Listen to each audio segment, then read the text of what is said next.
I'm already obsessed, guys. I'm couples goalsing it. I'm shipping it. Come on. I'm in love. I'm You've inspired. got couple goals funny, too. man. The two of you are just a joy, and I've got to start from the beginning because, okay, influencer, can you focus? Okay, focusing. So focus, Nish. put your phone away. I am. It's crazy. away. We were talking on your podcast, beautiful conversation, and I mentioned that Jared and I started out as fuck buddies, and you were like, oh, me too. That might have been the first time I experienced that. So start from the beginning and don't skip details. Wait, that's the first time? No way. I think that are married. Friends with benefits and fuck buddies, I will say that I differentiate. Ah. So fuck buddies is genuinely like, I wasn't even friends with you. I just thought you were hot, and this is how we were like compatible. True. I didn't even think of you as a friend. Oh my God, that's And so we funny. elevated to friends, and then So it's interesting. Nish was a surface level friend, I would say, like someone in our college dorm. And I thought he was really cute, but I had a boyfriend when we first met. And I would see him in the elevator. I still remember he's like a cute guy. And didn't act on it for a long time. And then we were introduced just through mutual friends in the cafeteria. And there was just a lot of chemistry. And then what ended up happening was we started hooking up. And I was sadly still with my ex. Yeah. And kind of a shitty thing to do. you were cheating. Because I was young, okay? I say, though, that, does it even count as cheating when you're that young? Well, okay, Yes. yes. But also, At that point, I didn't. but also, so we used to live in the same residence. And so literally you'd be living together, eating together because there's a cafeteria and stuff like that. So you're spending a shit ton of time together. And for Sif and I was just like, where is this boyfriend? So I actually didn't even know she had a boyfriend even when, like, many, many weeks into us meeting. It wasn't until after we became fuck buddies that I'm like, oh, wait, there's a boyfriend in this picture. Because I heard about this guy from someone else. Because that's how not present he was in, like, our day-to-day life. Is that true? You didn't tell me you had a boyfriend when you guys started having sex? No, it just never came up because we weren't good friends. You know, if it was like a good friend and they knew what was going on in my life and like they really knew me, then of course it would come up, right? But like we were friendly. We were in similar friends groups that had that would overlap, but more so it would like we'd go out together at night, you know, because it was like a big friends group in college. Yes. And so we'd be going out and like just doing fun shit like that, you know, and I was attracted to him and like, of course it was a shitty thing to do, right? Like in retrospect, it was a really shitty thing to do. It wasn't, by the way, planned or anything. We were out like at a club and that's where we hooked up the first time. Yeah. Yeah. And Place called Tequila Jack's. Like, what do you expect? and what happened is really immediately within a couple of months of us hanging out more and more and just like obviously becoming friends over time, it was really obvious that we also kind of wanted to be in a relationship because it was interesting. And I still remember the switch that happened where like I told my best friends that were my best friend that we were hooking up. And I was like, nope, but I don't see it going anywhere. He's like fun, you know, like he's fun to hook up with, but and like obviously I liked his company, but I didn't necessarily see it as or that's not where my headspace was, you know. And then over time, as we were hooking up, we're obviously spending more and more time together. And then I was like, wait, like I actually really like him. And I remember that switch happening because it was nearing like the summer, and he was going away to Calgary for the summer. I was, yeah. Yeah, he was going away to Calgary for the summer, and I was like, well, shit, like I don't want him to like go and like hook up with other people while he's away, and like I don't want to hook up with anyone either. Like this is weird. And I'm not saying that you go into something and you're like, I'm gonna change a man. I don't believe in that, right? But what I'm saying is there's beauty in the unknown. There was no real expectation from either party. It's just we were getting to know each other as this whole thing happened. And what we discovered along the way was how compatible we were and how much we liked each other. And I don't know, like, had we gone into anything with the mentality that like, okay, this is what I want, like I want to be in a relationship or not, I don't think anything would have happened between us. Yes. And we're 11 years into our relationship. Do you have any people who resent your story because most of the time what happens in these dynamics is maybe they do agree at the beginning. Yeah. And then a week later, somebody else wants something more and the other person doesn't. That's exactly what happens usually. And this awkward, toxic dynamic now ensues. And that's how we enter into an era of situationships. So most people would say, like, either one, don't do fuck buddies or friends with benefits, or two, don't try to make it anything more. So these success stories are rare. I know. It's so rare. And were we lucky? I don't know. I think we're lucky for sure, but I also don't think that this is usually what works. Because, I've had sex buddies in the past and that didn't work out. And when I think of that, it was just because it was truly just not compatible. And I think, and when I think about it, it's really clear because it was always, you don't feel equally the same way to move along.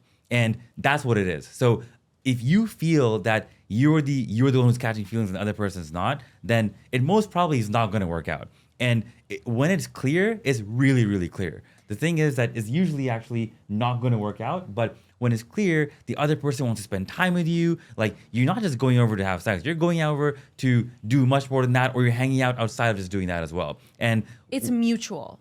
It's very, very mutual. You want to spend more time with the other person. And also, you're starting to click on other parts of life. Like, that's just like we talked about before. But if those things aren't happening, then you're really just there to be fuck buddies, and that's totally fine. Yeah, I remember being in a situationship as well. And there was I had really good chemistry with this guy. I thought he was really funny and blah, blah, blah.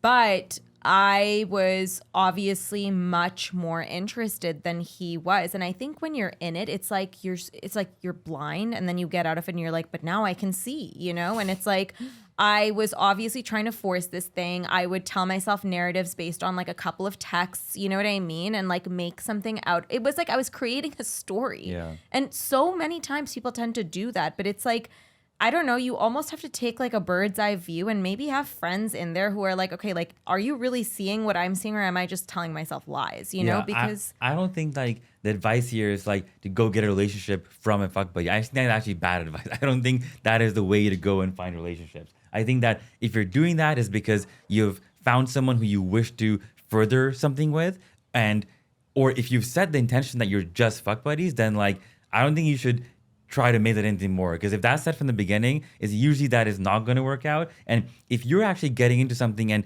you're having sex as a result of hanging out with someone more, or as a result of seeing someone more, that is totally different than being hey, I want you to be my fuck buddy, and then, oh, never mind, I see something more with you. I think those are two very distinct, different scenarios that you're in. My favorite quote that I say a billion times over is healthy intimacy is just one step at a time.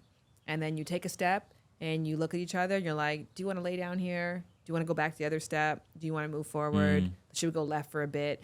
And instead of trying to aggressively move forward, you're just taking this scenic, slow, intentional route, which allows you to, one, move forward just naturally, or two, to end things long before you get frustrated that you're dragging the other person and they've stopped walking 12 steps back. Yeah. And when it came to the relationship, it was really just about, is this person a compatible and fun person to be with? And compatibility did not even have a deep meaning to it, because at that kind of, when you're that young, it's just okay, are we having fun? Is this person being able to see me where I am enough, because we were traveling a lot of the time? Well, Shan, do you remember when you came on my podcast, you shared this tip, which I think he's putting in different words, but it's the same thing, right? That if you know that XYZ is important to you, think about the type of people that do XYZ and then go hang out in that place. I think as you were talking, I was thinking of that the adage is love comes to those who aren't looking, which is half complete, because it comes to those who aren't looking but are fully living.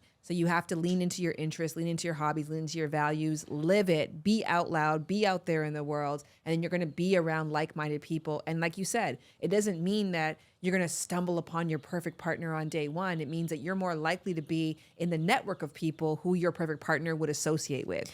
And have fun along the way. It shouldn't feel like this horrible teeth-pulling process. Yeah. I think that it should be a fun thing. like dating should be fun. Like being in a relationship should be fun. And I feel like if you go into it with the premise of like such pressure and like anxiety, I think that that's the energy you're bringing into it as well. It's just a lot of pressure you're putting on yourself. I really feel the energetics around this. Yes. I really, really feel that. You know where I want to go with this though? Because like I'm kind of like, I always try and think about the person who's rolling their eyes right now. Because I remember when I was in Toronto, I did photography. She's from Toronto, by the way, as well. Yeah. Oh, what? Yeah, I'm from Toronto. Shit. So I went to school for journalism, and I did wedding photography as a way to like fund myself through school. Didn't get a job afterwards, so I had to keep doing it. So it was a thing that I did. Didn't love it, but I was doing it, and like you make good money that way. And I remember just thinking to myself, like, money is so easy. People stress about money. It's this big thing, like. They put so much pressure. Just like be relaxed about it and money comes to you. Yeah. And then I moved to LA and obviously I didn't have a network here for weddings. I didn't want to start that because my true passion was talking about sex and relationships. So I had to reallocate my time. And then money was so fucking hard to come by. Like I was continuously like $3 in my account. Yeah. And I was like, what was I talking about? Money is easy when you found a way to make easy money. Yeah. Money flows when you are in a system or a network of thing where it's flowing. Like, so it's easy for you guys because you're 21. You met at 21. Yeah. So the stakes weren't high. You were in places where it was plentiful to find partners. You were obviously both good-looking people. So the way that it was easy for you. By the way, I have to say we did not look like this. Oh, I looked so bad. So bad. I was probably one of the ugliest humans ever. No, I'm telling you right now. It was pretty bad. For both of us. No, you were cute. You were cute. We'll pull up an image. It's bad. It's really bad. But anyway, you're saying. But I guess the point I'm making is that like this idea that I have that idea too. Yeah. And I think actually when I turned 30 is when I started to date with that ease and fun and relaxation and curiosity. And I was talking this in your podcast that I would go on dates with just like, what can I gain? And it wasn't always a husband or a boyfriend or a fuck buddy. Sometimes it was information on how to distribute products in China, whatever it was, right? So I had that mindset and I just enjoyed the experience more. But I also didn't struggle for dates. I didn't struggle to get callbacks. Well, why do you think you didn't struggle? I mean, there's two stories to this. There is the way that I look and the confidence that I have, the background. It's the privilege element of the things I had no control over. And there's also the things that I did have control over. Well, the confidence piece, Shan, is I think that anyone can work on it. It's like a muscle, you know? Like I meet the most beautiful women with not 1 ounce of confidence and they really struggle when they're going out on dates or fuck the dates, you know? Like even when they're just out in the real world, you know? And so, yes, like there is such a thing as pretty privilege and I want to recognize that. However, I've also seen guys who are like maybe 3s, but have the best personality. And oh my God, it's like, you know, bees to fucking honey. Like the guy, I mean, you're a 3, but you look like suddenly after getting to know you, a 10. So I feel like that piece of it, like what you're saying about not struggling to get callbacks and stuff, yes, you're a beautiful woman. But at the same time, if your personality was shit, I don't know how many callbacks you'd get. And even if your personality is great and you look great, but there's a desperation to you, there's also a psychological element that comes into play when we come across somebody who's too available. Like we don't like the nightclub with no lineups because we're like, why does nobody else want to go in here? The restaurant where all chairs are available, we're like, nobody else wants to eat here, even if it's great. So there is that element, I think, that comes into play where if you have I think LA teaches you that, bar none. Desperation is, our sixth sense is detecting desperate people. And there's something about that ick that you get when you're around somebody who needs something from you. Whether that be a title or a future or purpose or love or even sex, that I think is very repellent. You know, a good example of this is, have you ever gone through a period where like for a long time you're like single and like you're just really fucking single, okay? And then you're like, I don't give a fuck. And then one guy rolls around and then all of a sudden it's like you are a magnet to so many people. And it's not just men, it's like jobs. You are unemployed forever. Then you get one offer letter and then it's like 6 offer letters all at the same time. And you're like, why are they all coming at once? And the only way to explain that is energy, right? Because it's not an experience that is unique to me. I'm sure you've had it. I'm sure you've had it. I'm sure anyone who's listening has had that experience. So like, explain that to me in any way outside of the fact that it's like the energy that you're putting out into the world and like the ease that you're kind of navigating things with. Yeah, and I want to put energy in like something tangible because it is just your presence.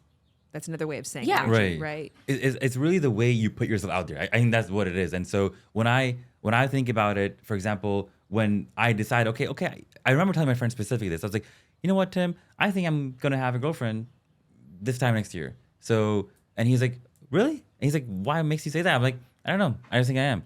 And when I remember saying that to him, and then literally Sif came into my life less than a year from there. And it's just because I was like, yeah, I really want to, put myself out there. I really want to meet the right person. I really wanted to have more fun in that part of my life. And when I went out to do that, like the way I put myself out there was like, hey, I am actually a really fun person. Like, let me also make your life fun by adding my presence in there. And hopefully you'll reciprocate. And so that's what I was doing, especially like obviously with Yusuf. And it's why we had so much more fun together. It was more so about like truly going out there with the intention of having such a good time and meeting the right person as a result of that. And that's what resulted in this relationship really growing more and more over time. But, it wasn't about, oh my God, I'm really looking for something here and there. Yeah. I think when you came on the podcast, you shared